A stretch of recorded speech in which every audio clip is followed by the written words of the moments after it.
OBC नेते हरिभाऊ राठोड यांनी सरकारला सुनावलंय।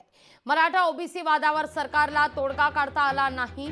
आरक्षणासंदर्भात कर्पूरी ठाकूर फॉर्म्युला लागू करावा असं राठोड म्हणतात। मराठा समाज निवडणूक लढल्यास सत्ताधाऱ्यांना फटका बसेल असं राठोडांचं म्हणणं आहे। आरक्षणाचा प्रश्न राज्य सरकारचा आहे असं हरिभाऊ राठोड म्हणतात।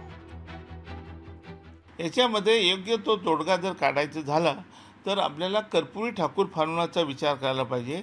त्यापूर्वी आपल्या महाराष्ट्रात बांटे आयोगाने जो एम्पिरिकल डाटा मिळवलेला आहे त्यानुसार आपलं जे आरक्षण आहे 27%चं 48%पर्यंत आपल्याला ओबीसीचं आरक्षण नेता येईल आणि ते केल्यानंतर आपल्याला मराठा कुणबीला वेगळं आरक्षण देता येईल, ज्याच्यामुळे धक्काही लागणार नाही आणि त्याच्यामुळे त्याच्यावर सरकारने आता खरं म्हणजे विचार करायला पाहिजे।